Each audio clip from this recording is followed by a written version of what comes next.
Welcome back to the channel. This is John with Flippin Ain't Easy. Now you're going to ask yourself, John, why are you wearing the same crap that you just wore the last episode? Well, this is going to be a little different for the channel, but I've decided that I'm going to start working in the garage while I talk to you guys. And that means I'm going to make multiple videos while I'm out here, because I got to tell you, there's many times I come up with ideas and I'm like, all right, that's a great idea for a video, and I get on to something else and I totally forget about it. So I've been writing these ideas down, and then I have a sort of a list of things that I want to talk about, and I'll come out here and just run up a whole, week's worth of videos, and you guys get more videos from me. So last video I was talking about condition. I got this bike part, and it is a T-bar breakout. Well, it's a quarter T-bar something for a, is a Harley Davidson breakout FXB bike. I don't know. I do see a little bit of, like they might have, either they put this thing together, I don't know if you could see it in there, but it looks like there's some oil built up, like right in the inside there, like a dark line that goes around it. Either they installed this thing and it got dirty, or that's just from the factory. But I'm calling it used. Okay, you call it whatever you want, but for the sake of this sale, you try to clean it up as good as you can. Maybe use a little goof off to get whatever that is off. Heck, I can't even find my goof off. That's how dirty this area is. And pro tip, clean your area. Don't be like me. Okay? Do as I say, damn it. Not as I do. I am not a good influence on any reseller. None of you guys should be trying to do any of the things that I'm doing here while I talk to you. That's it. I think that's the one thing that many of us can agree on, right? Even the people that watch these videos. You know what's funny? And I'll get on to the topic here in a second, but I just want to say this. There's at least 2 or 3 people who obviously have subscribed to my channel and are like the opposite of fanboy, meaning that they are, and there's nothing wrong with fanboys. I think I've met some of my closest friends from fanboys on the channel, but it's like they absolute hate my existence, to the point where they will subscribe, get the notification, stop doing whatever it is that they're doing, who knows what they're doing, and they will thumbs down my videos. It's clockwork. It's funny. Probably already hit the thumbs down already, because they're not going to watch the channel. They're just going to be mad at me because I told them at some point of them watching that maybe it's what they sell. Or another topic I'm going to talk about in the next video. That's going to be a good one, but it's just weird for me. Now, I was thinking, this is where I get myself into trouble, but I was thinking that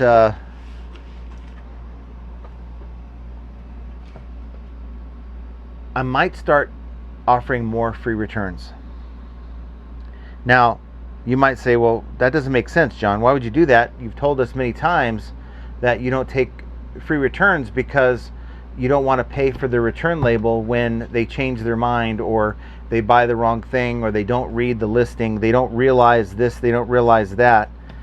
Can you imagine if Walmart had to pay somebody every time they got a return? Now, I'm kind of oversimplifying it a little bit, but my mindset has always been that I sell larger items. Okay, so the item I just showed you is only about £1, so this ain't nothing. Okay, so I do charge calculated shipping. Now, this is my reasoning for thinking about changing my return policy on items just like the one I showed you. Someone buys my item, they buy it for the wrong bike, and it doesn't work, doesn't fit, whatever, and they go in and they're like, I ain't paying for no return label. I want free returns. And if the seller's not going to give me free returns, I'm going to create my own free return and I'm going to lie about the item. Now they're thinking only about the return label. So the buyer opens the return. I'm on the hook for the return label. But that's not all. I'm also on the hook to give them their original shipping back. And I doubt many buyers are thinking on that level. They're just thinking on the level of not how do I get my original shipping back, but how do I avoid paying for this return label? So my thought process is, Uncle Rick the biker, he ain't paying anything more for my return label. He's going to do whatever he, has got to do. Just like sometimes the bikers, like Sons of Anarchy, they do what they got to do so they avoid paying any more for that item that they don't want. And so their main focus is to get out of paying for that return label. And eBay, in their infinite wisdom, gives that bad buyer an added bonus. Not only are we not going to make you pay for that return label, we're going to give you your original shipping back too. Now, if I would have just had this item selected as free returns, you know what? Uncle Rick the biker is going to say it didn't fit. And look, he offers free returns. No big deal. They're not going to think of it in terms of, oh, I didn't realize I wasn't going to get my original shipping back until I get the return and say, sorry, Uncle Rick, but here's your refund. And no, I'm not checking the box to refund your shipping. Now, I don't know. It's up to you to do that. But I think we have a lot of bad buyers who wants to pay $5, $10, $15, sometimes more, $20 or more, depending on the size of the item, to return your item. They're going to lie. There's many times they'll even put in the remarks, they'll put the item didn't fit, or I bought the wrong thing, and then they'll select missing parts or pieces, or arrived broken and damaged. I had one guy and I'm like, how come you use this reason when you said that you bought the wrong item? Of course, they don't respond. They know what they're doing. So I want to play 4D chess with these buyers. So the buyer's playing 3D chess. They're getting slick. They're choosing a reason to get out of the return label, not caring that it's going to create an Aint ad for you. So Uncle Rick the biker is going to buy this, return it on my dime, and get his original shipping back as a wow, added bonus. Wow, okay, well, he was expecting that. Maybe it's not going to be a surprise to him, but I promise you, most of these buyers are just thinking about getting out of the return label, and they're assuming they're going to get their original shipping back until they don't. But the motivation to select the wrong reason to get out of paying for the return label, I don't believe carries over to. I don't believe that carries over to their thought that they're not going to get their original shipping back. I want to surprise them. Of course, I want them to be honest. I want them to be honest with me. So I want to give them every reason to be honest with me. And in doing so, I'm going to create a situation where it's going to be free returns. And guess what? I'm going to win again, because by offering free returns on my item, I'm going to get better placement in search than I did before for that same item. So I have two items, same account. Boom. Buyer pays returns. Boom. Free returns. Which item do you think eBay is going to rank? Let's say I have two of these starters. Here's a starter that I picked up. I don't know what this thing is for. I can find out. I suppose I'm going to need to know, but I match it up with my inventory, what I bought. It's not marked in the box. See how liquidation is?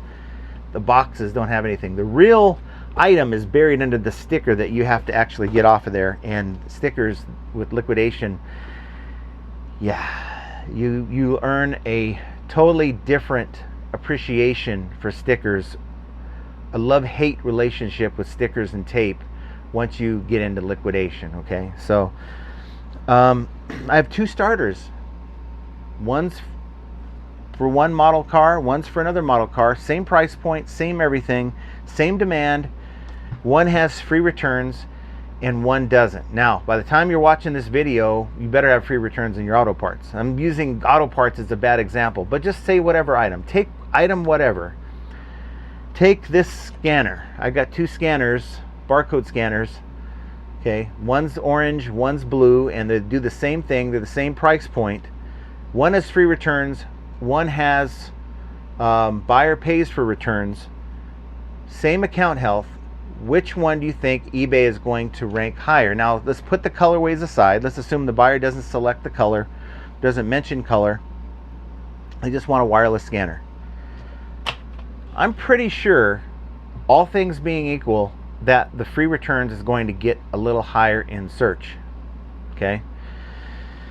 So that's another thing. Now, also, top rated plus, you get a little 10% discount off of your final value fees. I don't think that's off of promoted listing fees, by the way. I think that's just off the base final value fee if you offer free returns.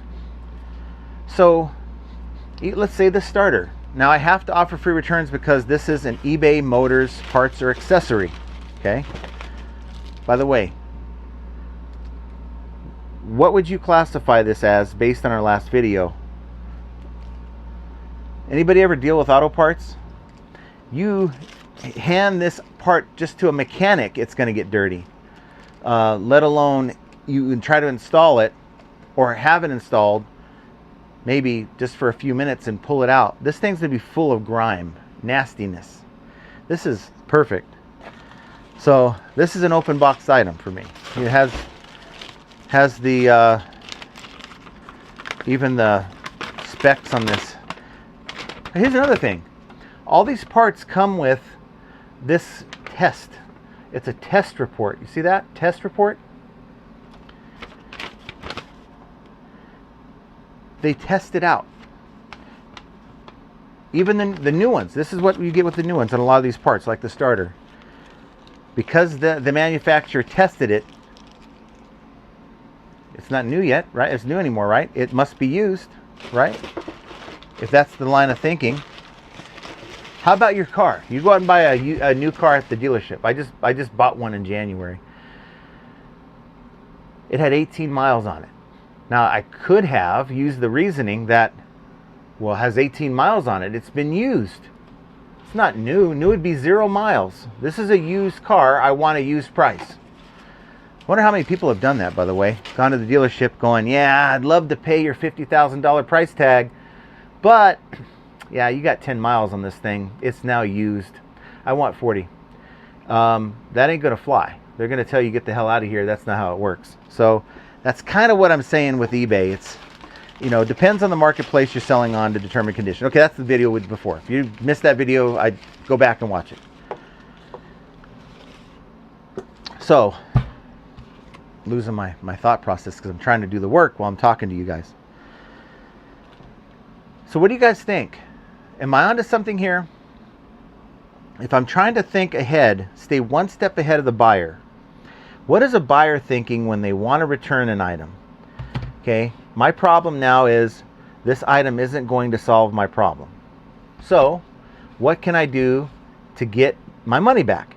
Okay, all right, I'll return the item. Oh, look, the buyer offers returns. Oh, they offer free returns. Okay, I'll be honest about it because it doesn't matter why they're offering free returns. I bought the wrong thing. I made a mistake. Okay, cool. I get your item back and I paid for your return label, but you're not getting the original shipping back. And I really doubt, we're talking about the people who don't read our listings now. Talking about the people who, you put that it's cracked in the listing as a used item or it's missing in this accessory and they get pissed off because it has blemishes or doesn't have that accessory.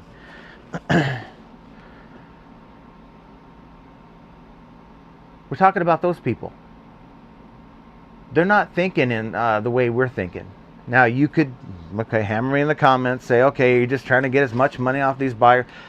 Whatever. I'm doing business, okay? And I need to think along the lines of business. How much money do you guys think I spent in return labels last year? We're talking thousands of dollars, guys. Thousands of dollars. That's the pain point that happens when you get a lot of sales. You inherently get more returns. Ask Walmart, ask Target. I bet you they get more sales than, I don't know, Big Lots. I mean, per store, they get more returns. They get more returns than any other discount or department stores, big box stores, because they get more business. They do more business. So that's a consideration. So I guess, what's the threshold for me? I'm not even done with this yet. What's the threshold for me? The threshold for me is probably 5 pounds. 5 pounds ground advantage. Anything that's 5 pounds or lighter that's being shipped by ground advantage, that's costing me less than 12 bucks, I'm going to do. I'll gladly pay for the return label, knowing that I'm going to take a $12 hit, not a $24 hit. Is my logic flawed? Now, many of you guys will say it is, and that's fine, but have a reason in your comments. Don't just give me a thumbs down for having a stupid thought. Let me know your thoughts. And then the added bonus of, you can get top rated plus. Now, it's not gonna, people overhype that. It's not that big of a deal, but a little bit back in fees is still kind of nice. If I have, say, 500 items and 100 of those items have top rated plus, well, then I'm getting fees back on 20% of my store when it sells. So 10% is 10%, right? So I want to know your thoughts down below. Hit the like button. Do you like this format? Do you hate it?